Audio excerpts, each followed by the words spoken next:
Potter expelled, and the Foxes hunt Rodgers out.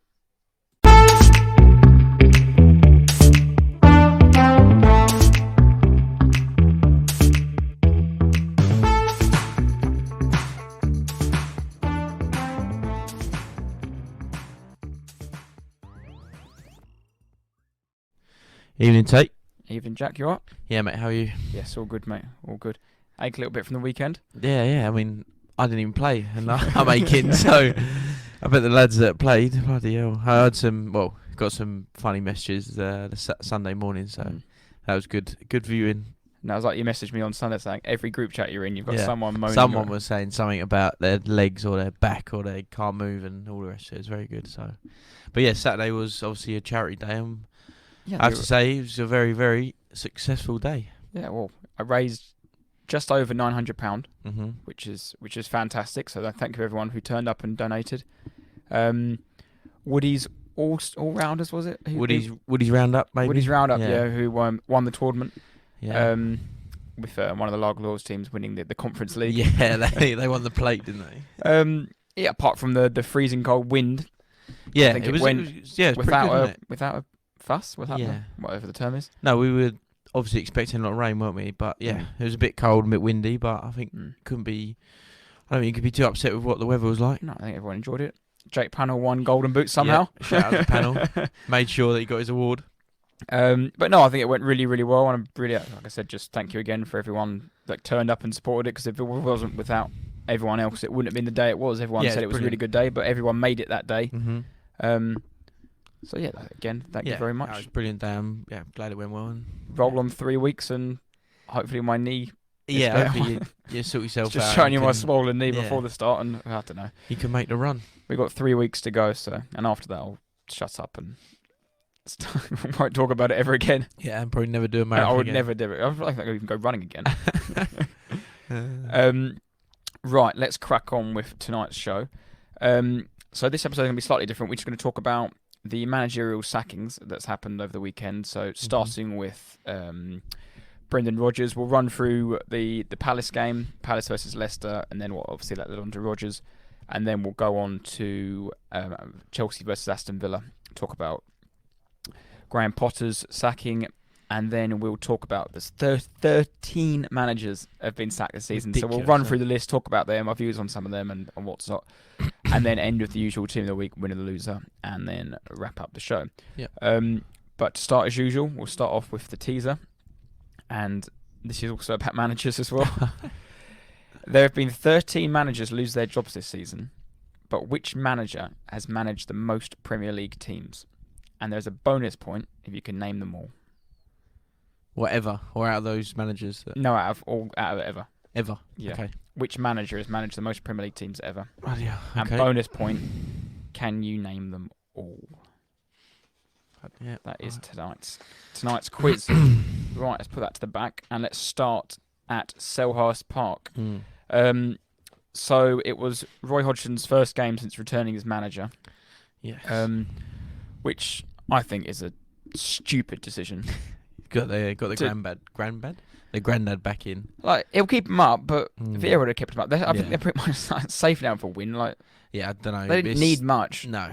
Now, like you mentioned a few weeks ago, that they're going into this nice run of games that teams in and around them. Yeah, I think because Company said it, didn't he? Vince Company said it, and they had a really tough, 3 or 4 games in a row, and then now, they played Leicester at weekend, who go on to their.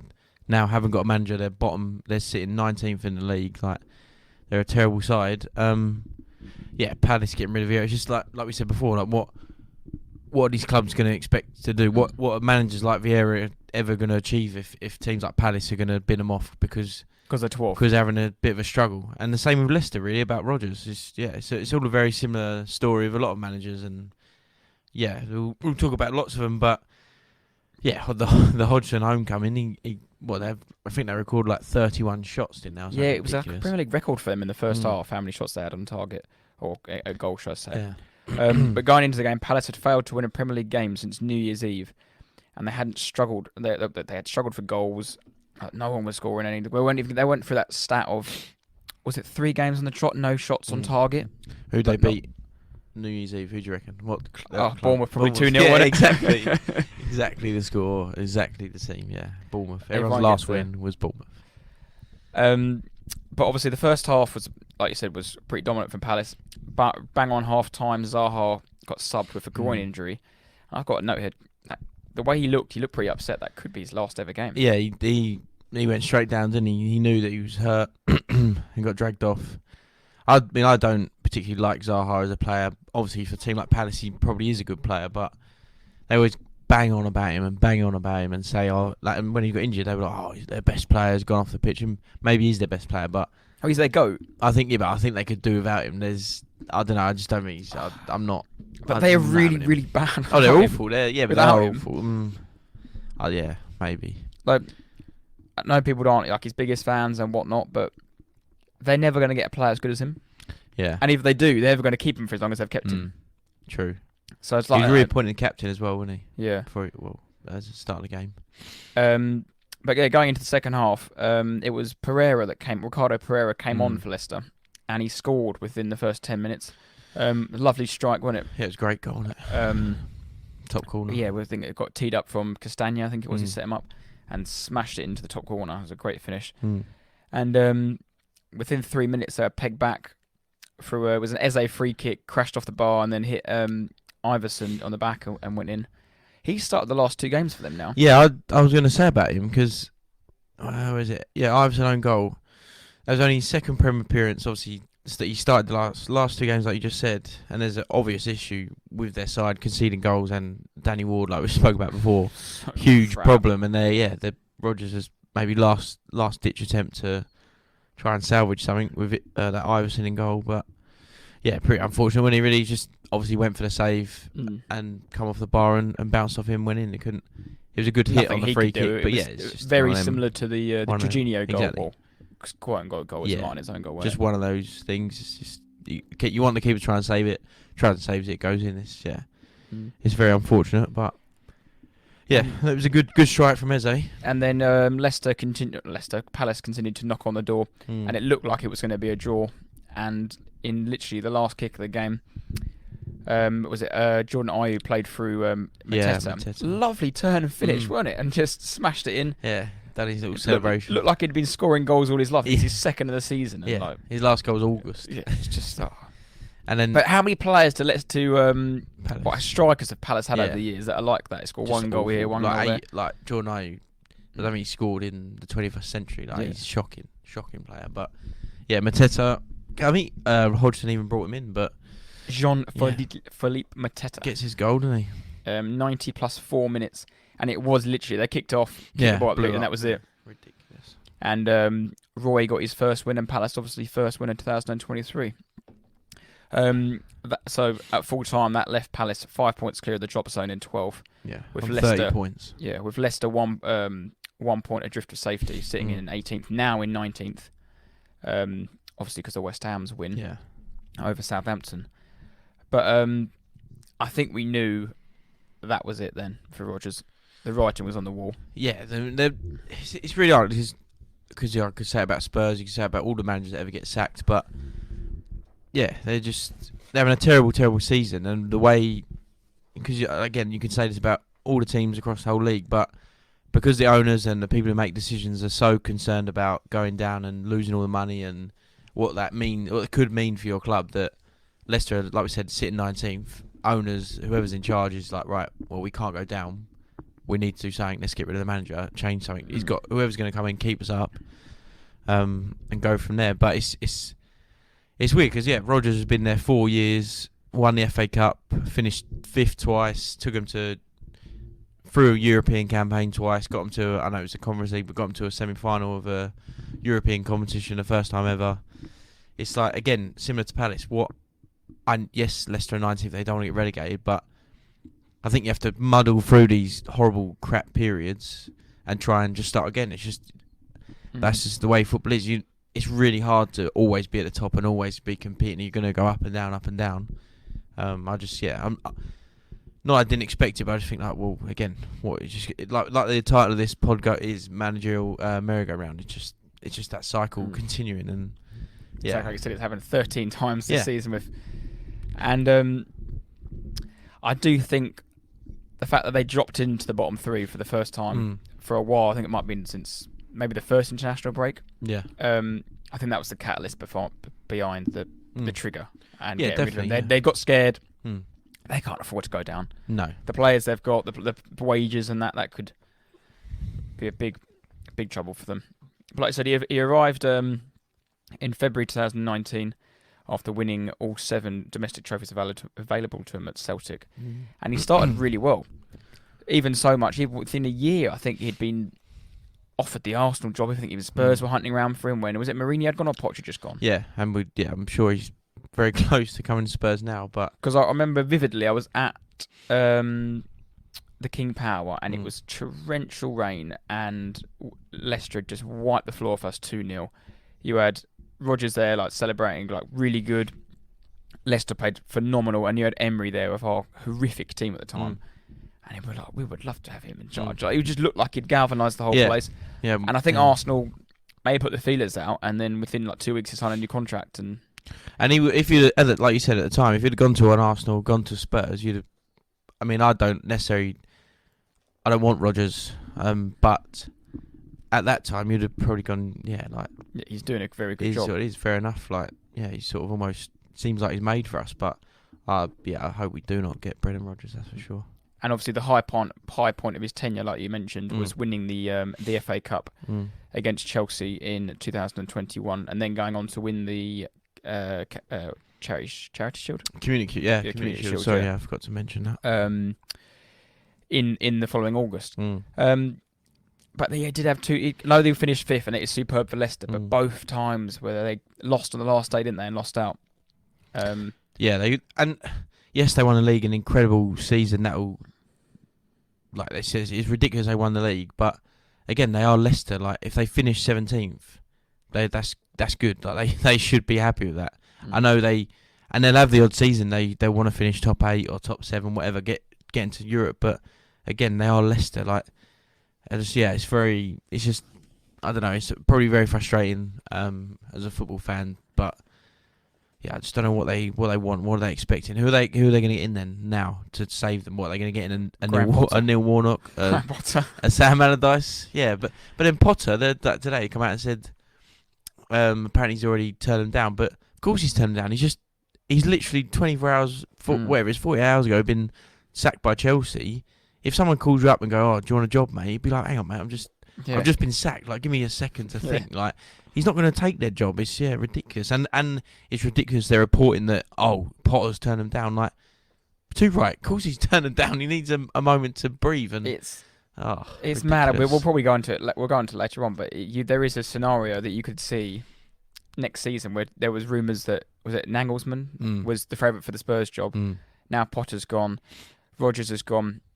You could quite easily, for me, I could quite easily see conceivably August the 13th, whenever the season starts next season, Rodgers at Spurs, Nagelsmann at Chelsea, and Potter at Leicester. And you think on paper, everyone suits. Yeah, and because we'll mention it because you mentioned it briefly there, but they suit. But if that happened sort of 12 months ago, you'd have gone like exactly that. You'd have been like, fair enough. That's probably quite. Whether it's a good decision or not, but that makes total sense. But because of what's happened, Potter's done his little stint at Chelsea, and it's just all a bit of a mess. It's a huge mess. But going back to Rodgers, there seems to be a little bit of a trend. Obviously, with the Liverpool job, he was there for 3 years, and he got them to so close to the top, and then it sort of fell away. The players. If he ever fell out, the players, I do think he comes across as quite a confrontational bloke. I reckon, he's a bit of a hot, whether it's a hothead or just exactly that confrontation. He won't back down, or if someone says something out of line, he'll react. And I think that's calm. Good when he comes into a job, because he normally comes into a team of pretty crap, and he's turning it around. Bit of a kickstart. But once he's got them to a level, they're a bit like, "Do we need you anymore?" I think he can be quite wearing. Yeah, and with Liverpool as well, in that period, they had a ridiculous side. They had Suarez, they had Coutinho, they still had Gerrard. Do you know what I mean? They had some phenomenal players that he had a very good squad. And they still had Sterling when he was young. And then they had their little period, they didn't quite win anything. And then he's moved on and done whatever he's done. But for example, yes, I always talk about Spurs, but that's all I can think about is if he came to Spurs, like what, he'd be there 2 seasons, 3 seasons, and then what, we get rid of him again. It doesn't. Yeah, he would galvanise you straight away. Yeah, but it doesn't excite me. It doesn't think, Brendan Rodgers, he's going to be our manager for the next 10 years. Like, he's just going to be 3 seasons, maybe 4 seasons, and just be, like he's now Leicester. Just, next one, who's next? So I'd want to stay away from him massively. Bar the FA Cup, I know it's easy to say, but he's always been like the nearly man, hasn't he? Yeah. He's always nearly got there. Yeah. But and in saying that as well, again, that if you, like we said a minute ago, but if he went to an Arsenal, Tottenham even 12 months ago, 14 months ago, you'd have gone, fair enough. But I think because of his time at Leicester, I don't know, I just feel like he's slowly, it probably sounds wrong that Tottenham are above him, but I think he might have just missed out on that top sides, top 6, whatever it might be. But no, I might be horribly wrong. Totally agree with you there, because I think you mentioned it a couple of weeks ago, but you think he'll just see the summer out now, like obviously at home. Back to Northern Ireland.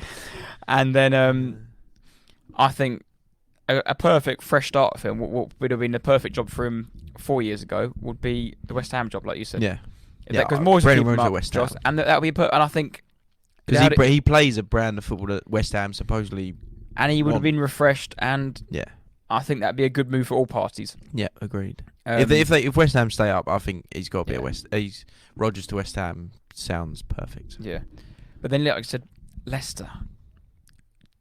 Can Leicester afford? I personally think no. Can they afford to get in a caretaker or Rodgers' assistant for the end of the season? Yeah, you can't. But I think that's what they're doing, isn't it? They're getting there like Spurs have done. We've got Stellini.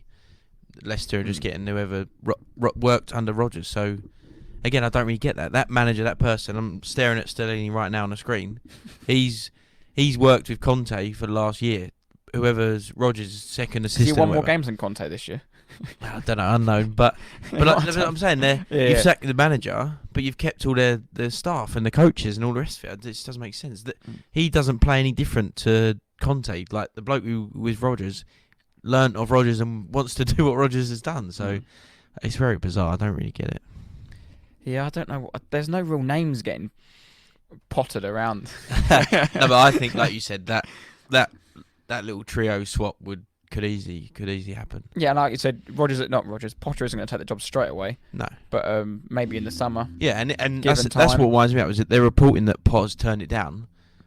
He might have, but in in the summer, a few months nearer the season, if he went to Leicester, they'd be like, oh my God, Potter's changed his mind. Leicester have gone back for him. Blah blah. Oh, no, it makes total sense for him to have a little breather and then go, right, who wants me, sort of thing. But yes or no question. Do you think after sacking Rodgers, Leicester are more likely to be relegated?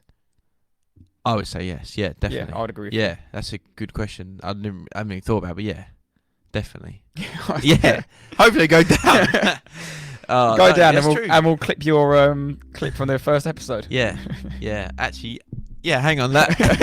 Hang on. Hot takes. That is a huge W for Jack and Brown. A huge green tick next to my name. What a joke of a shout. You did also have Spurs third, but win tonight. Win tonight. It's not far off. But no, definitely Leicester. Yeah, Maddison. He doesn't want to play for whoever. Like he keeps having the assistant. Definitely. And that's the other thing as well. Vardy scored 20 odd goals, 15 and scored 1 this year. Iheanacho scored about 7 goals in 2 years. Well, it was always coming for Leicester, that Vardy Vardy drop off. Is that what I'm looking for? A bit like, and I think Palace will have it the same as Zaha, because they're never going to have a player that good who will stay there for that long. Leicester might have another good player like they did with Kante and Mahrez. One good year and they're gone. Mm-hmm. They won't have that loyalty anymore. You've seen that with Brighton, for example. Cucurella. Basuma even. Like, whether they're good players, brilliant players for their current clubs, but these good players don't last in small teams anymore. No. Yeah. So the defeat, what I mentioned earlier, left them in 18th, but because of the loss, because of West Ham's victory over Southampton, which was a horrendous game, by the way. Oh my God. Oh, it's poor.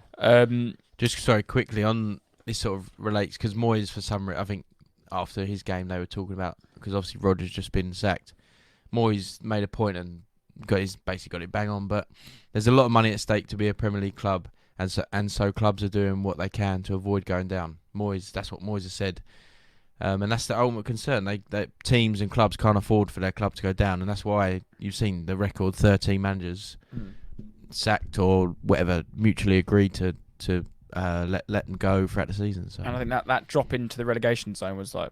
That's a big moment for them, yeah. Because obviously Bournemouth won, Forest picked up points, Wolves picked up points, Palace picked up points. Leicester next, Villa at home, I think it is. Villa at home, I think. And Villa, good team away, aren't Is that one of the midweek games, isn't it? Yeah, I think... Actually, I think that's away. I've got my notes tomorrow. Sorry, let me... Couple tomorrow, isn't there? Yeah, there's a few games this midweek. I don't know whether they're the game in hands from the FA Cup week, is it? Possibly. Leicester at home to Aston Villa, yeah. Yeah, and Villa been good away, haven't they, last few games? So as we'll go on to next, I think. Yes, great. What's the word I'm looking for? I need to learn that word. Not an outro, an intro, a transition. Transition, yeah, it's a good word. That'll do. So, after a successful footballing tournament, we then got back to watch the 5:30. And I was saying to Miles on the way, I put in the poll. I clicked Villa. Fancied them. Sorry, is that Miles Denny? Yeah. The joke of a goalie. If you're listening, Miles, absolutely ridiculous performance against Kent FC.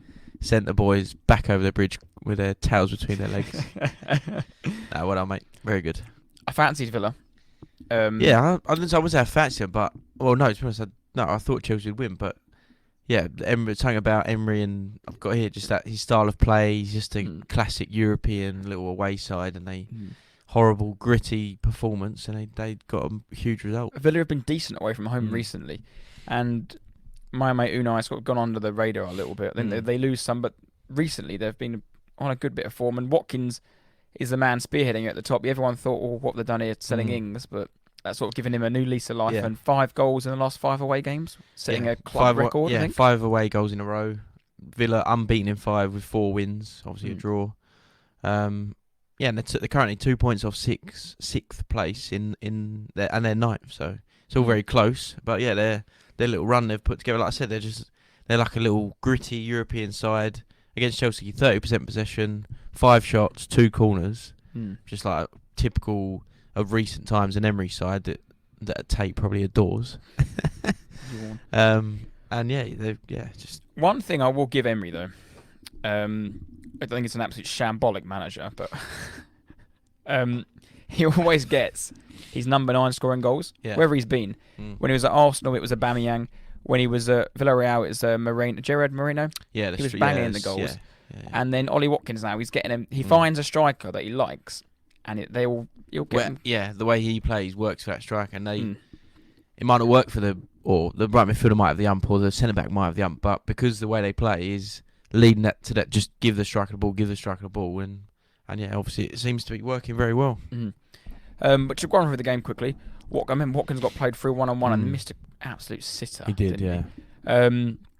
Talking of sitters, £100 million Nikola Mudryk. I don't know which one was worse. I thought about this today, actually, not that it really matters, but I actually think the second 1-on-1. Yeah, when he's wheeling away celebrating. And he shoots and it comes off like the back of his right heel. I think that's worse than because the other one, although he obviously still should score or square it, whatever, take your pick, but that happens really fast. The other one, he had time, he runs forward, you just waiting for that Henry-esque bend into the corner and just gets it horribly wrong. Yeah, I agree. That which the way he was peeling off trying to celebrate.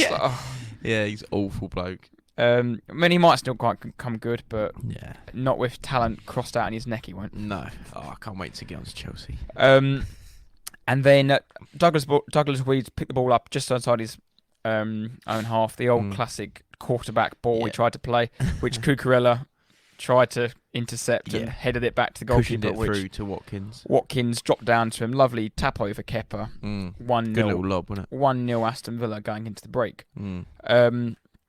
Chelsea were crap second half. There's no even other word to describe it, but just crap. First half, they could have had a couple and weren't too bad. Awful. They looked shocking, didn't they? Corner came in, he got headed out, and then Jacob Ramsey squared it across and about 25 yards out. McGinn whipped it into the corner. We've got McGinn. Super John McGinn. Captain McGinn. Beat Kepa twice in a week as well. Lovely finish.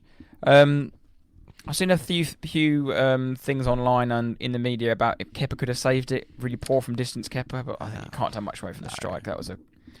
Yeah, it's gone through a lot of bodies, and he As Jake Panel described it on the chat, pure whippage. It was whipped.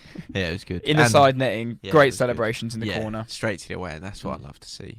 Big John McGinn. No. Thunderfire is doing the business. And, yeah, that was pretty much it. Kante came on, had a quick strike and that, but if Kante is the most dangerous player, then... I think they brought on... Did they bring on Aubameyang? Or Aubameyang wasn't in the squad. Hang on. I'll get on to Aubameyang. They brought on Aubameyang.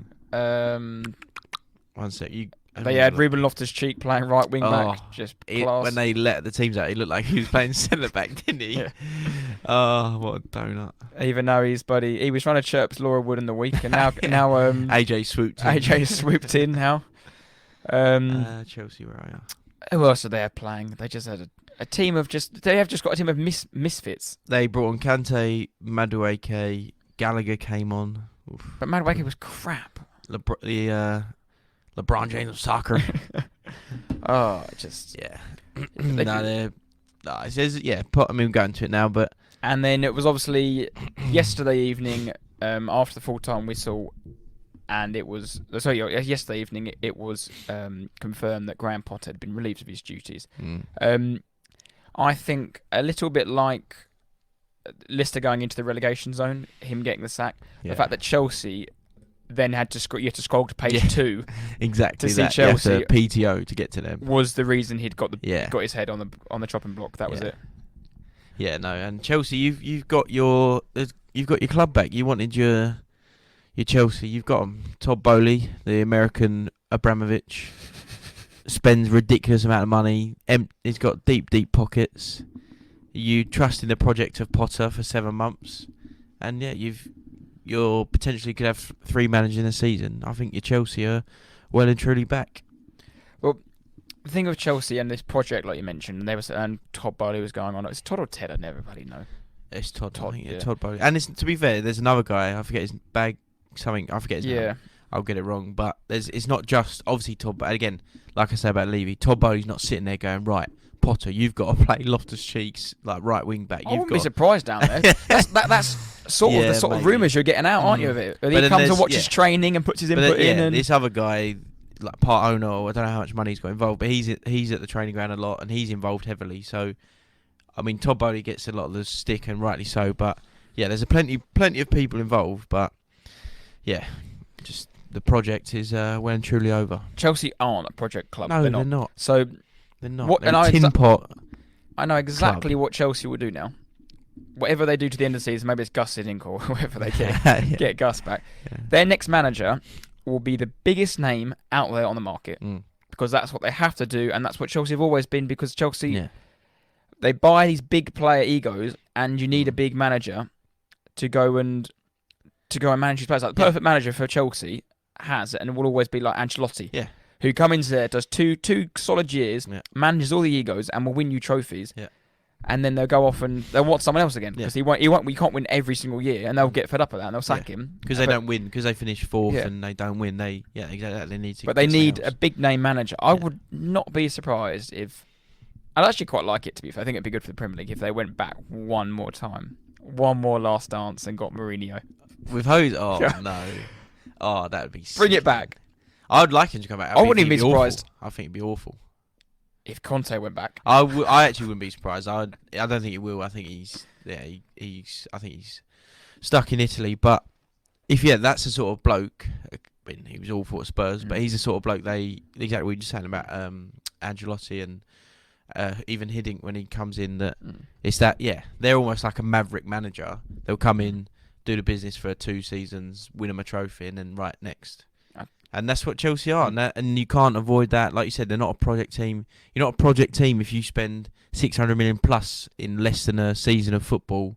Sack your Tuchel's now the manager of Bayern Munich, getting Graham Potter, who should be teaching geography. Like you're just not. You're not a project team. The first thing manager needs to do as well is stop playing that 3 at the back. Yeah, just play a flat 4. Yeah. But I know the issue is they don't have good enough players to play it. But then why? But then how can you not have good enough players? You spent, Yeah, no. like I said, £600 million. Cucurella is a crap defender. He's a good wing back, but he's a £75 million wing back when he was something like that. You've brought in Cucurella when you've got Chilwell, who obviously Chilwell's been injured but will play and always will play left back. You brought in Koulibaly, who 4 years ago people might have wanted, but now he just looks done. He's finished. Yeah, you still got players like Loftus-Cheek, Gallagher, Pulisic, Aubameyang. Do you want shall I lead on to Aubameyang? No, but it's actually a compliment to Aubameyang. All these chances, they've missed a few chances. Mudryk had a couple. They're crying out for a striker. Havertz is not the answer as your striker. No. He's not. No. Please tell me that Aubameyang wouldn't be doing any worse up there. No, he literally cannot. He can't. The one thing he's good at is finishing. He might be a complete twat, rubbish in training, bad attitude, turns up late, all flashy, everything you want to throw at him, blah, blah, blah, blah. He would have probably scored, I don't know how many Havertz scored since he joined. He would have scored He would have scored the same, if not 2 or 3 more, 100%. And he's only scored 1 Premier League goal and he's had 2 managers. He's got more managers than he has Premier League goals. Yeah. And he's earning 250k a week, whatever he's earning there. You might as well play him. Yeah, I agree. But the whole situation has been, the reason he's not playing is because the club have mismanaged the whole thing. They've now got a bloated squad of 30 plus players, and Potter was put to pick people in the squad, and you can't keep everyone happy. And I think that's been an issue that people have labelled at him, that he's too nice, hasn't been ruthless enough, and you can't keep everyone happy. Sometimes you just got to just say, like, you've got, unfortunately, sorry, you're going to have to train with the kids because they can't have 35 players training. Yeah, and it's like, I think Potter has probably had sleepless nights and worked his absolute nuts off, but I just think some people aren't not ready for that, and I despise Chelsea, but they're a disgusting, horrible, vile club, but they're not ready. Potter isn't ready for that, isn't quite up to that level and that pressure and the money and the what they expect from you, and he should be at a club like he could be at Brighton still, having the season of their lives, because he got them to a point they didn't even dream of, and he could still be doing that, and De Zerbi's doing a brilliant job at Brighton, and that could have been Potter. He could have got him into Europe and he'd be a hero, and he might, and it sounds ridiculous, but he might get to a club like Spurs, and that's his level, like that's sort of maybe tilting into top 4 and threatening here and there. But yeah, Potter, I just don't think, and we said it ages ago, I mean, surprised, and you kept banging on about it, but surprised he even last this made it out of February. I said he won't make it out of February. No, surprised he got to this point. We also said as well, Potter, like you said, was going on the right trajectory to be a good manager and a top manager, but out of the top 6 clubs, I think that'd be the last team that is suited for Graham Potter. Yeah. I think, like you could say, if Klopp was to go, it would have been a good manager to go there, because they'd give him time. Chelsea don't give anyone time. No. They don't give. And it's hard, and we're sitting here like we're just purely talking on football level and stuff, but obviously the money involved is ridiculous, and Potter's always going to take the job, and he's never ever going to deny that opportunity, and rightly so.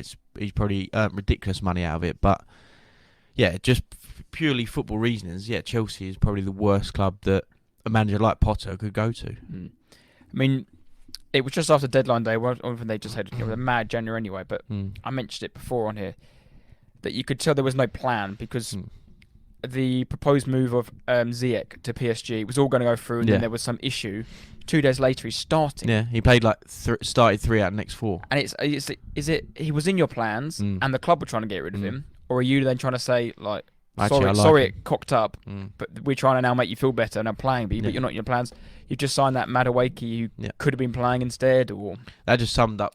I think that was just it. It was all it was just all too much for Potter, I think, and ridiculous, stupid, even like stupid that appointment. Mudryk, anyway. The only reason they've signed it, man, like I think Potter even came out and said to what's his name, Carragher and Neville. I don't really have much say in the signings. I just train them. Yeah, and I don't like that sort of chat of like, he's not aggressive enough, or he doesn't shout and scream and swear and all that stop video that come out of him when he swore, and everyone was like, oh my god, like well done. Gonna win the fucking Champions League. That's awful. I don't agree with that at all. Like, he can be whoever he wants to be, but he's just not, like we said, he's just not a Chelsea manager, is he? This is an interesting thing, though. Obviously, God knows how many players he's signed, and Chelsea have signed this season. They're now going to have to get new manager in. Surely that manager's going to come in and be like, you're not my player. Yeah. You're not a player. If he comes from another club, he might say, oh, I've got a player I want to bring over. Yeah, exactly. Surely, FFP's got to catch up for them Oh, somewhere. they whatever's happened this year, they have to be doing something terribly wrong. And Potter was signed for a world record fee Mm. for £25 million. Mm. And they're gonna have to. And I'm hearing the rumours. We don't know. We don't know what the compensation will be, but we're hearing it's like 21 to 25 million. Yeah, and it's not. pounds. Everyone. That's another thing as well. Everyone talking of his contract that he will just get paid. That's not how it works. Like, they're not Chelsea. No matter what I say about anyone, but they're not that stupid. Owners of football clubs, people involved in football at the highest level, they're not that stupid. They're not going to just because Potter's left. Okay, Potter knocks on Todd's door and go, right, I want all my money. It's not how football works. But yeah, the money they've spent on players, the managers, and now sacking the managers and coaches, they've just got to be in trouble. We talk about Man City spending loads of money and all the rest of it. They have to be doing something wrong somewhere. I mean, his record at Chelsea from the 8th of September to yesterday is horrid reading. They've played 31 shambolic. matches, won 12, drawn 8, lost 11. Scored 33, conceded 31. Right. It's just Shocking. just so bad. And yes, everyone says a bloated squad, and you've got to be doing better than that. So you have to issue some blame to Potter as well for doing a really bad job. I'm defending. It sounds like I'm defending Potter, and I am, but also the same as that we just said. You have to put the blame on the manager as well, and he hasn't had time. Different players. There hasn't been a settled team, and he hasn't found. Like United used to play 4-4-2. Arsenal, when they won the league, it was 4-4-1-1, whatever it was, and City have their system, and even Chelsea, when they won it with Mourinho, it was 4-3-3. But yeah, Potter didn't find his method or his strategy anywhere near quick enough, and I mean, it's part of the many reasons why he's gone. It's just typical Chelsea. They wanted, like you said, the new project, and it's just reverted back to. And I think Bowley's first full season there, he's sacked 2 managers already. Yeah, and I think they've just seen the opportunity to. It looks like they'll get Nagelsmann. He, like you said, he's like the biggest name on the market, just been released from Bayern Munich. And in the same sense that Bayern Munich got rid of Nagelsmann because they wanted Tuchel, it's the same reason Chelsea are right. We'll get rid of Potter because we can get this bloke. So it's just ruthless, the cutthroat business of football, but in particular Chelsea. It's just another one on the chopping block. And to sum it up, I think Carragher said it well, and he said, Thomas Tuchel, you don't sack Thomas Tuchel and then replace him with Graham Potter. They're two completely different managers, and there's no plan there. And the owners look like they're completely clueless. And I'm trying to find something now. I think I've got it about Chelsea. Yeah, exactly that.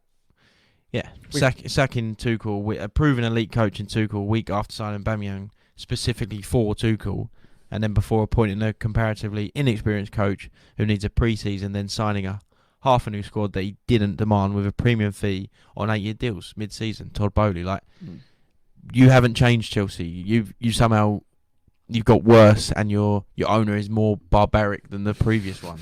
So, I think that sums it up quite nicely. Is there anything else you'd like to add on Chelsea?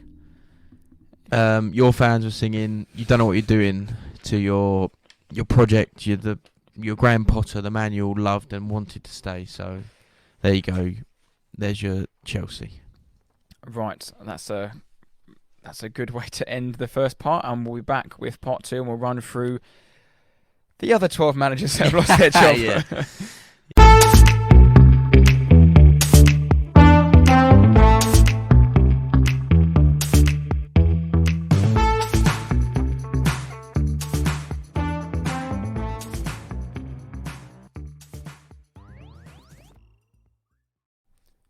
Scott Parker, Thomas Tuchel, Bruno Lage, Steven Gerrard, Ralph Hasenhüttl, Frank Lampard, Jesse Marsch, Nathan Jones, Patrick Vieira, Antonio Conte, Brendan Rodgers, and Graham Potter. Nagelsmann out of Bayern, Tuchel into Bayern, Poch to a grid ? Luis Enrique ? The list goes on and on and on. Stellini in. Could there be more sackings this season? Yeah, give me a yes or no. Well, quick prediction. It's the record. As in you think there'll be more? Yeah. Quick prediction. Cooper could be next. Well, the Forest manager. With 9 clubs still in fear of relegation. Surely not. And the stat I wanted to give you, that's the reason I asked. I'm glad you brought up the Forest manager. Yeah. West Ham and Nottingham Forest are the only two sides in the bottom half yet to change their manager, and obviously are both rumoured to have contemplated changing in recent months. Just be nuts, isn't it? Yeah. I mean, it sounds true because, like we're saying, 13 matches, it's the record. It has been the most ever, of history. So, yes, it has been ridiculous. But I think it's not as easy to say that. But yeah, the fact that the money at stake is ridiculous. Like Moyes come out and said that. Yeah, they're worried. Clubs are worried. Owners are worried about their own money. Yes, they're worried about a club, but they are essentially worried about the money they're putting into a club and what it could mean to them if they were to get relegated. So, I mean, if we want to just have a quick run through, Scott Parker, I think, was extremely harsh. Yeah, definitely. What do you think? Yeah, definitely. Because at the time, yes, they got absolutely battered. I think I said at the time it's a sackable offence. But again, like we'll probably say about a few of these, they're Bournemouth. They are fighting relegation. Three games in. Yeah, they're playing against the Liverpool side who, all right, the season they've now gone on to have hasn't been that good, but of recent years, you're like, right, they're going to win the league or finish second. So you sort of wipe that off and go, right, next game. And yeah, no, I agree. I think Scott Parker was harsh. Thomas Tuchel, I think, was on the cards, but stupid. Yeah, exactly. Perfect. Yeah. That's Chelsea. Yeah. Moving on. Yeah, next. Bruno Lage, Steven Gerrard, and Ralph Hasenhüttl.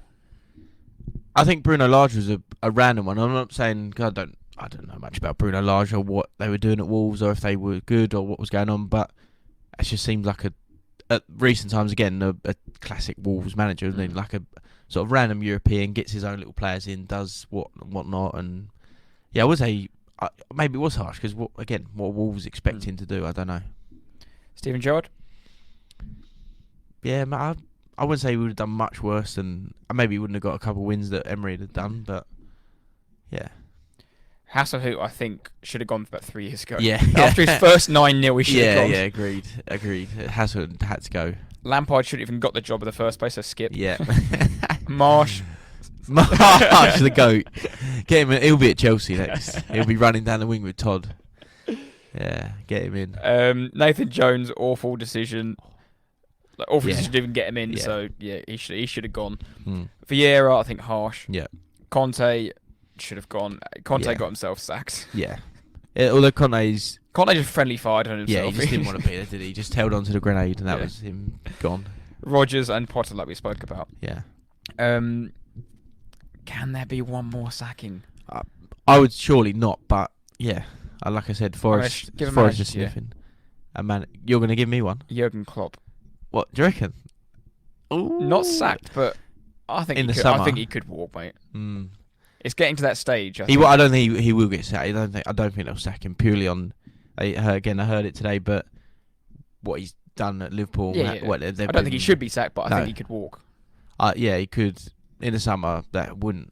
I'll be very surprised, very very shocked, and I don't think it will happen. But yeah, who knows anymore? You can't predict anything. Because looking at it. They're the only, I think West Ham and Forest are the only two that could change the managers. Yeah. But it's been a mad season. I think the record was 10. It was 10 because it was Rodgers was the 12th at the time. That was obviously the new, or 11 was, but Rodgers at 12 was the new record, and then a matter of a few hours later, and Potter was gone as well for 13. You could see a few of these managers going back in the Premier League. I think Scott Parker, maybe if he gets another club promoted, but like you said before, he could be. I think he's finished. Yeah, getting a new job in getting the Premier League. Yeah, Tuchel obviously got straight into Bayern and won at the weekend straight away. Beat Dortmund as well, not just great Mickey Mouse club. Great decision for us. It's a great win for both parties. Obviously, the Nagelsmann, you can think what you think, whether he deserved to get sacked or not, but Tuchel for him going straight into Dortmund, who are top now. Just going to win another league. Yeah. Champions League quarter-final against Man City. He's got a very good record against Pep. And again, like we said, but he's gone to top draw manager, isn't he? And he's gone to Bayern Munich, who were brilliant under Nagelsmann. Oh, sorry, watching Spurs. Kane just missed header. Nagelsmann was doing really well at Bayern. Yeah, they weren't walking away with the league like they used to, but he wasn't. They've got a brilliant squad. They've got some fantastic players. It's a brilliant opportunity for Tuchel to walk into. If Leicester stay up, could you see him appointing either Steven Gerrard or Frank Lampard? I would say a Gerrard more likely than a Lampard for me. What about you? Not Lampard, surely. No, but I think that'd be a good move. Obviously, I think both managers would snap a hand off if you offer them the job. Yeah. I think they'd have to go for someone a bit more. They're talking Rafa. More. Rafa's the favourite. I've seen chat of Rafa, and Tottenham favourite on Sky Bet is Brendan Rodgers, which I don't want. Yeah, I wouldn't be. I think Rafa will be in the Premier League again next year. Maybe is Hodgson just at the end of the season? I think he's on a short term. They just can't carry on with Hodgson. No. I mean, surely he doesn't want to be there. He's so old. He's so old, the poor boy. He's 73, isn't he? Yeah, he's. Every time he comes back, he looks older and older, doesn't he? There's some great videos of where, like, they said, like, when Elise puts on his phone in the change rooms and like Eze's dancing. It's like, I won't say exactly what happens, but it's very, very good videos. No, it is funny, but respect the guys must have for him. Like, you think at 70-year-old, you just think like, how do you know anything still? And he's just on the training field loving it. How does he get motivated? He knows how to set a team up, and he's one of the legends of the game. And he's a fan favourite at Palace, isn't he?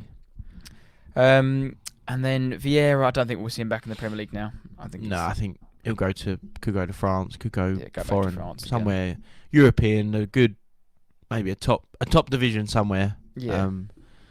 But harsh. I think very, very harsh on him at Palace. Like, again, what was he going to do? He was building that side and trying to play a certain way, and they just give up on him straight away. Marsh nearly went straight back in for Southampton, didn't he? Do you reckon we'll see him again? Marsh, no. I don't know. Maybe he might. I think he could loiter and not have a job, and then in the first few months when someone gets sacked, Marsh next at West Ham? season, nah. Marsh at Palace, I could see. That would be like the real. What's that? The program? Yeah, the one on Apple TV. Yeah, Apple TV. What the bloody was it called? It's called Todd. Didn't it Todd? That's where you get Ted. No, Ted Lasso. Ted Lasso. Ted Lasso, and it's like based off at Selhurst Park. But I think maybe Marsh and some others that when managers get sacked in the first few months, they might jump in and Marsh might return. I'd like to see Marsh back personally, but have you got a personal favourite for Spurs? I want someone not a bit random, but we need to.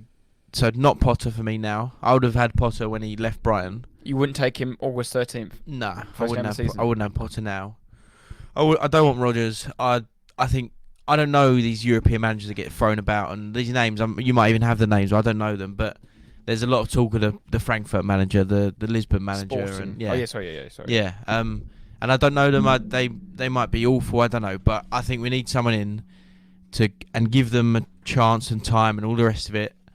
And let them be in charge of our club, and that's what I think we need to do. We need to avoid these, and Levy and again the people around him. They need to stop going right. Well, what do we want the next year? What do we want the next 2 seasons? We need to look far beyond that, and look at someone like one of these names that gets thrown around. I don't know. I mean, I necessarily wouldn't go Company and Michael Carrick, but I'd much prefer Michael Carrick or Company than Rodgers or Potter, 100%.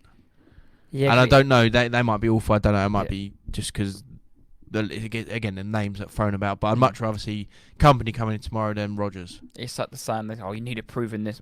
No. What have you proven? Yeah, exactly. You've proven that you're this level, but we want someone that maybe you sort of need what you went with Poch before, who was an unknown or not, because he was doing well at Southampton. But you want the Southampton Poch, basically. That's what you're looking for. And that for me was the Brighton Potter, but and I think De Zerbi to an extent. Yeah, and De Zerbi come out of sort of nowhere, but because of Potter's 7 months, I think, oh god, like I don't want that to happen to us. But exactly that. I'd much rather see someone sort of come out of the blue and. Rodgers to Spurs, I think, like you said, it would have been a good fit a couple of years ago. Yeah. But if it was to happen, that would, for me, give me like PSTD of Nuno. Oh, yeah. That sort of. Yeah. Because then, like good manager on paper, but so underwhelming.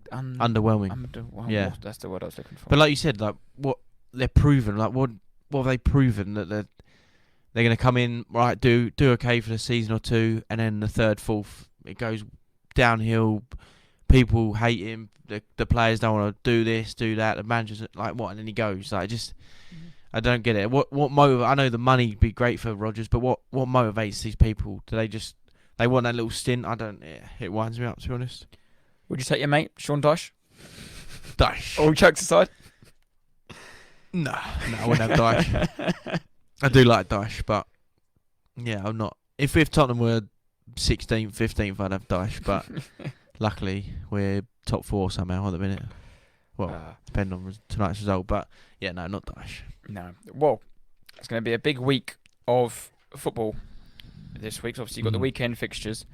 Arsenal. And the next couple of days we've got some Premier League games. Yeah, so I was just about to read out. So we've got Bournemouth versus Brighton, Leeds versus Forest, Leicester Villa, Chelsea, managerless Chelsea versus Liverpool, Man United versus Brentford. I think that'd be a very good game. And West Ham versus Newcastle, another good game. I think that'll be. Yeah, and bear in mind how bad United have been since the Cup. Oof. Yeah, I haven't got the numbers, but no, I haven't got loads of stuff on United. But again, like you said about managerless Chelsea, I couldn't hear managerless Tottenham more today. But yeah, managerless Tottenham, no sporting director. We haven't even got a women's coach for our football team, our women's team, and yet if we win in this current game we're watching against Everton, we go 3rd in the Premier League against the mighty Man United and the saviour Ten Hag. Talking about the Man United and the saviour Ten Hag. Yeah. I saw the best meme I've seen in years. It was yesterday. It was a bloke cycling. Yeah. And it was him cycling, and the caption was Ten Hag subs on. Was it? Who's a Swedish centre half? Well, they've got Lindelof. Yeah, Lindelof, Fred, and that other youngster they brought on. Subs on him. And then the next one was him falling off the bike, lose 2-0, and it was like Glazer's out. Yeah. Oh, yeah, and that's Glazer's fault. Yes, I want to just mention that briefly.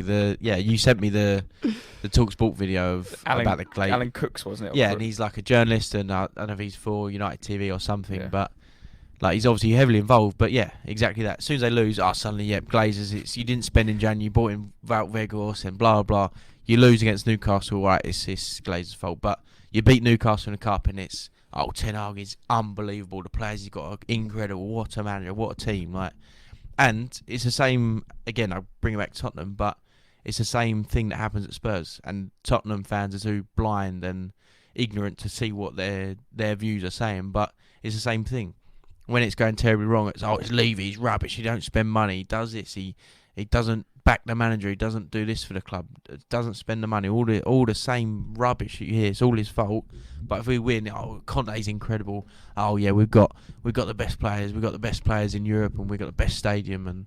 But yeah, it's the same thing that United fans are doing. When they lose, it's Glazers. When they do great, it's the manager. Tottenham. When they lose, it's Levy. When they're doing great, it's because we've got the best team, the best manager. They have had more points under Ranić and Cristiano Ronaldo. First time, was he 37-year-old or whatever he is? Yeah, Cristiano Ronaldo. Yeah. Okay. Yeah, Right. but we're not right. Are we? We're not right. Right, let's move on to team of the week. I'll start us off in goal. Lucas Fabianski, we decided to choose. Clean sheet, and he'd returned after 5 games out, and it's the first win for a while for West Ham, I think. Yeah. So I used to think that Areola was maybe a bit harsh not playing at all, but he's clearly got a number 1, and I think Areola's one of them goalkeepers that probably gets a reputation for not playing. Yeah. And there's probably a reason why he's not playing. Yeah, and but exactly that. He gets a reputation. He's like, he must be. Why is he not playing? But yeah, exactly what you're saying. He's obviously. And he made a couple of good saves, and I just think he's a real solid professional. West Ham fans I wouldn't say he's a legend, I don't know, but he's been a real solid pro for them over the 6, 7, 8 years he's been there. And without him, they probably notice a big difference. Yeah. So maybe Areola's not a bad goalie, but yeah, no, Fabianski this week. Yeah. Moving on to defence, do you want to start us off? I'll take your man, Mr. Ben White. Benny Blanco. Benny Blanco. Was it 2 in 5 or 2 goals in 5? 2 in 5 or 2 in 75. yeah. Depending which I way like 2 in 5. I think. Depending which way you want to spin it. But yeah, comfortable game, wasn't it, against his former club. Nice goal. Yeah, 4-1. Just overall, the whole season's been very good at right back. Is supposedly not favoured position. But yeah, and not good enough for England there. Yeah, exactly. Nowhere near good enough for England. It's all right. We got Eric Dyer. He'll play. But yeah, nice goal. Good, another good win for Arsenal at home. And speaking of centre backs playing at right back, John Stones, joke of a player. Playing number in there, 10, playing in there for Man City in their win against Liverpool. Again, similar to Ben White, had another fantastic performance in there. He's been playing there recently. Pep's gone for this since Cancelo's left. He must have fallen out of favour with Walker. Yeah. Because I've had Walker in my fantasy team for a few weeks and he's just got no points. Never plays. But Stones has been playing in that full-back position and then go into midfield. He's a great ball player, so it suits him well. And defensively, they're probably a bit more solid when they want to shuffle across and whatnot. But he had a great game, and we thought we'd put him in. Yeah, he was good. And it was there's a clip going around, so I'm just getting the team up now that we picked. Is it there? What Stones is? What was the goal? The third goal for City? Is it the third or fourth? I think it was the third goal, 3-1. Stones basically started the move. He was sort of playing centre back. Then he moved into that holding role, pinged the diagonal across the pitch. Then he gets the ball again, and he's like a number 10 position. It's just ridiculous. Like I said to my dad, like imagine I'm looking at him on the screen now, but Dave Sanchez picking the ball up and spraying it. Even for Arsenal, Saliba he's a brilliant centre back, but even if he'd done that, you'd be like, whoa, this guy is a joke. Like, so yeah, just ridiculous that Pep's got a centre back that can do that. So John Stones, yeah, definitely. And while we're on Man City, we'll carry on the Man City theme of Jack Grealish. Since the World Cup, has been on outrageous form. A goal and assist against Liverpool. Just playing probably the best football of his Man City career so far. Yeah, I think he started like 9 of the 14 games since going back to the World Cup, something like that. And I think he's one of them players that needed a run of form, needed a run of games. Yeah, a bit of faith to nail down that left-hand side. But like we said, Man City have got an embarrassment, a load of talent. So who didn't play yesterday? Foden didn't play. Haaland didn't play. Didn't play. Like, and they still win 4-1. It's just like, how are you meant to compete with that? Like, realistically, he was good. But the vote for this week was in the midfield with Joe Willock or McGinn. Who did you go for? I voted McGinn. I think Super John McGinn. I went for Willock. Did ya?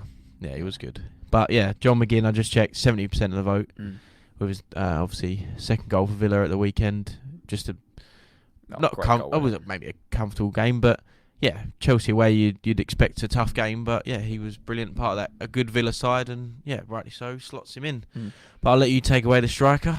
Up top, so there probably actually was a few we could have gone for this. I think Ollie Watkins could find himself a bit unlucky to be snapped. He's been in recent teams, yeah. But Gabriel Jesus got the slot up top.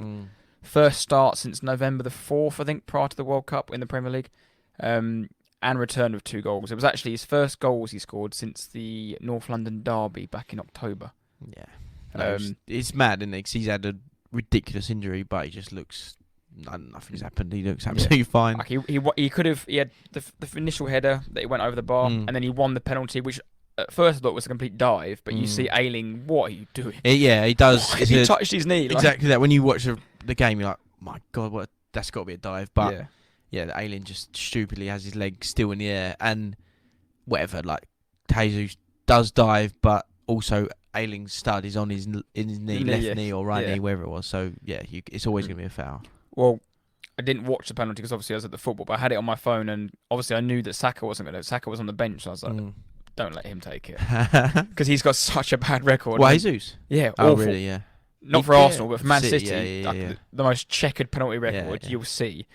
And I had it on the old flash score thing, and it said Odegaard got the ball, but everyone's doing this thing out there now. If the captain gets the ball and then pass it, take all the pressure. Yeah, because Trippier done it, didn't he? Yeah, true. But no, stopped the penalty away.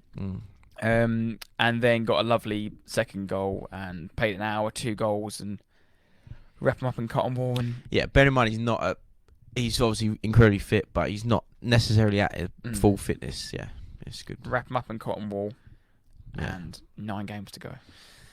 Ooh, you're getting excited, Tate. No, because we're not 10 points clear.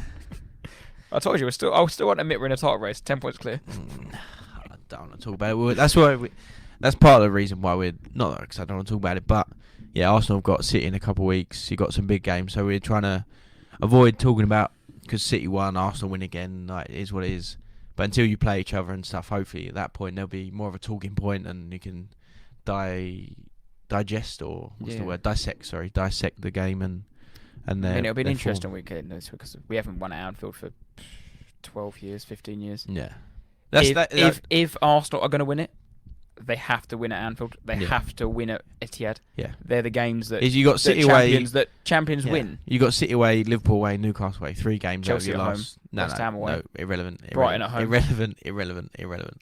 You've got City away, Liverpool, Newcastle. If you lose at City and beat Liverpool or Newcastle, I think you win the league. Last year we got battered in all 3 of them games. No, I'm not having it. Yeah, but no, that was last year. No, This year that's what I'm This saying. year's different. We got 0 out of 9 last year. What, So City, Liverpool, Newcastle? Yeah. All right. Okay. Yeah. So that's what I'm saying. They're Arsenal hard. then, They're very but hard. the champions of the Neville actually said it yesterday. The first thing he said something sensible for a while. He goes, champions win at Anfield. Yeah. Like that's like you win at Anfield and you think, wow. Yeah. Like, And I know it's not the Liverpool of Yeah. old because Liverpool have lost to Bournemouth recently. Yeah. They've lost to Wolves City and stuff, Wol- yeah. and but Liverpool at home is different. at Anfield is different. Yeah. Look at they just did Man United. Yeah, and they know that they can turn up and beat Arsenal and potentially change your season. So, yeah, those 3 games, then we'll talk. But we'll go on to that next week. Yeah. Moving on with the penultimate winner and loser. Yeah, I'm quite looking forward to this. I'll start with the winner if you don't mind. Yeah, go for it. And I've gone for my friend and his wife, Kerry and Jordan Johnson. Very good. Unfootball related. Yeah. But congratulations on the birth Yeah, of your congrats, daughter, JJ and Kerry. Lily Louise Johnson. And obviously the rest of the Johnsons, Yeah. Kelsey as well, Uncle Roo. Yeah. And Nanny and Grandad, Mark and Emma. Yeah, is it Nanny and Grandad or is it Grandma, Grandad, or was it Nanny and Pops? I What don't are we know. going for? I don't know. I didn't ask him, but I did say congratulations. So, yeah, of No. course. No, congratulations to you two, and yeah, hope all is well. And looking forward to seeing Lily whenever. Yes, Whenever- she does look yeah. very, very cute. So, Yes, no, that was my winner or loser. Unfootball related, I thought that was Yeah. a nice touch. yeah, no, good. Thanks for mentioning that because my winner of the week is. Right on the mic.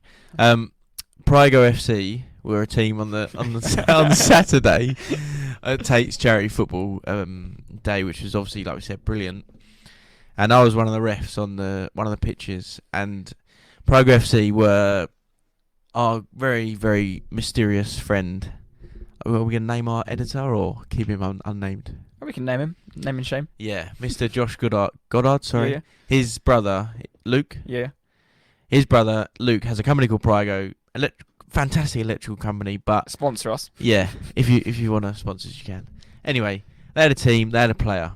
Okay, so I think it was their final group game against ABC, which is the angry Big Laker crew. Aggressive. Oh, aggressive Big Laker crew.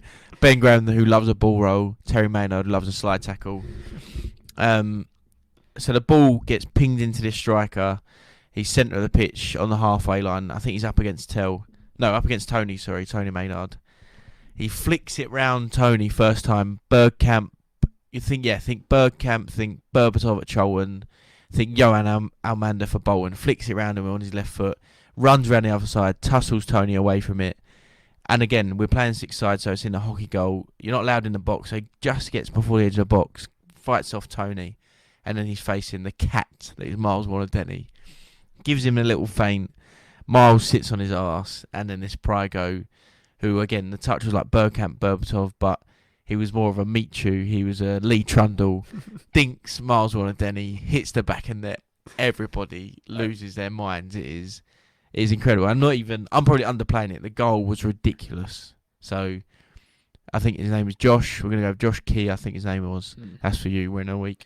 So I didn't hear that. I didn't see the goal, but I heard it because I was refereeing the other pitch. Yeah, it was brilliant. And I heard, like you said, the commotion it on the was. sidelines. Because it was It was a lot of... Yeah, it was the final group game. Obviously, a lot of tired bodies, a lot of tired men. And it was sort of dying down a bit. And then suddenly, everyone took notice of this bit of skill and the goal he scored. Yeah, it was brilliant. So, yeah, Josh Key, well done, mate. Fantastic goal. No, fantastic. My loser of the week is the Dortmund goalkeeper, Gregor Kobel. I put it on the story last night that it actually went down as an own goal. Right. Yeah, because he got a hit or he got a touch on it. Right. But those of you who haven't seen it, is Upamecano has played, he's on his own half and just played a really crap through ball through the middle of the pitch, going nowhere. Sane is probably like 15 yards away from it. Like bread and butter, keeper, kick it out. And he's sliced it. He's got the smallest of nicks on it. And it's hit off his leg and rolled in after 4 minutes, I think it is. Yeah. 1-0 Bayern in the El Clasico, they call it. It's the title match, really, wasn't it? Title decider. It's just head in hands. What have you done? And they lose, and they end up going 4-0 down. They were 3-0 down at half time, and it just set the tone for. Is that guy been playing, or is he just? He's the number one. I think he's been playing. Yeah. But just set the tone for a shambolic performance, and it to add insult to injury, it went down as an own goal. Yeah. It initially got given to Upamecano, but they then recredited it as an own goal. Yeah, rightly so. By the sounds of things, shambles. My loser of the week, I've gone for Graham Potter, and it's more of a. It's not like he's losing, he's rubbish. I said I feel sorry for him. He was at Brighton, people talking about him and what he was doing, what Brighton were doing. He was doing a fantastic job, and they were always progressing. And like I said, this season could have been a fantastic season for them, one to remember. But like I sort of mentioned briefly earlier, he got snatched away by the disgusting, heartless club of Chelsea, and now he's been sacked and no longer a Premier League manager at the moment.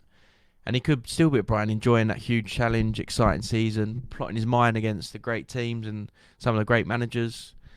But instead he's been chewed up and spat out by Chelsea. So another one to the list. That's a very accurate representation of what's been happened. Yeah, it's just been churned up and spat back onto the river. Right. Which manager has managed the most Premier League teams? Bonus point if you can name them all. Sam Allardyce? Sam Allardyce holds the record for the most teams managed in Premier League history. Really? After taking charge of... How many? Oh, have I got to tell you a number? Oh, Yeah. God. Oh. Clubs throughout his managerial career. Come on, let's name them. Go for them. Just Prem. Yeah, just Prem. Okay. Bolton. Yep. West Ham. Yep. Everton. Yep. I've jumped all over the place here, but Newcastle. Was he Yep. Newcastle? Oh, that's 4. Oh, God. Palace? Yep. Oh, he was Palace. That's a great shout. 5. Ooh, Sam Allardyce. Blackburn. Yep. Of course he was at Blackburn. 2 more. 6. West Brom. Yep. Oh, absolute joke. That's his last club. 8.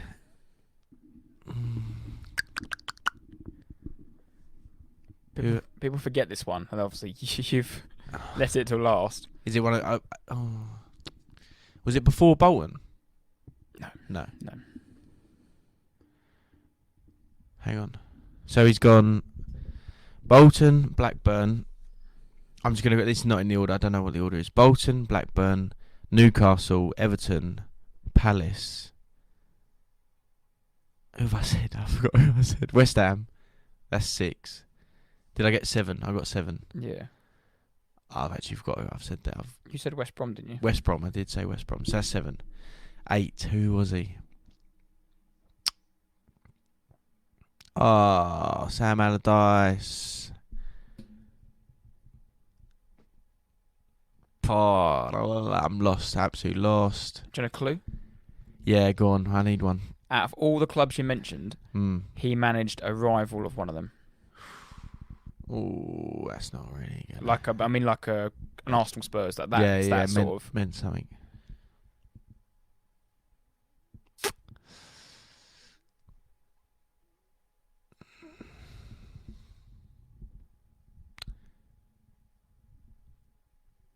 Was he at Sunderland?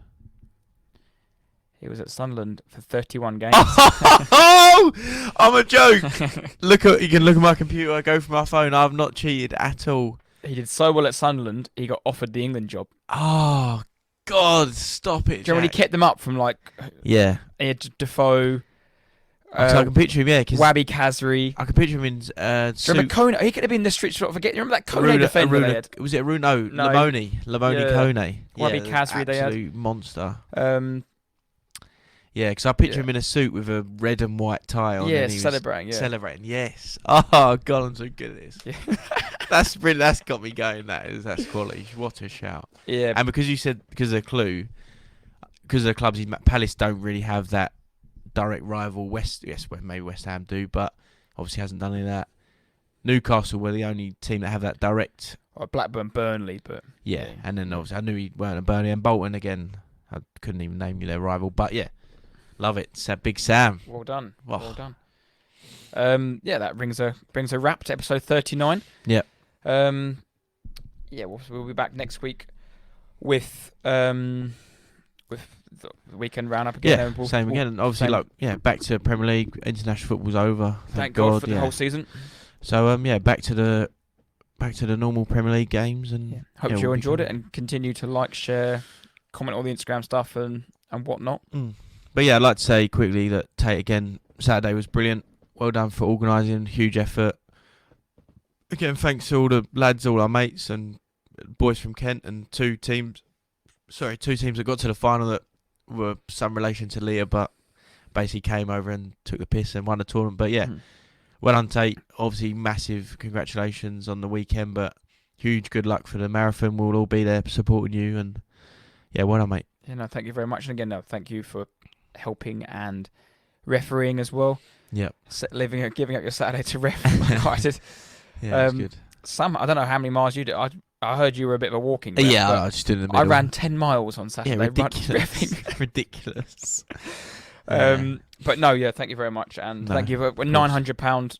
And that was the most important thing at the end of the day. It was all for charity, and it was over £900 we raised. And that's... Yeah, it was brilliant. Excuse my language, fucking fantastic. Yeah, that was good. It really is. And I appreciate everyone who donated and gave up their Saturday to come down. Of course. Glad it went well. Yes, no. Perfect. Right, got a good end to end the podcast, and we'll see you all next week. Stay loyal. Stay loyal.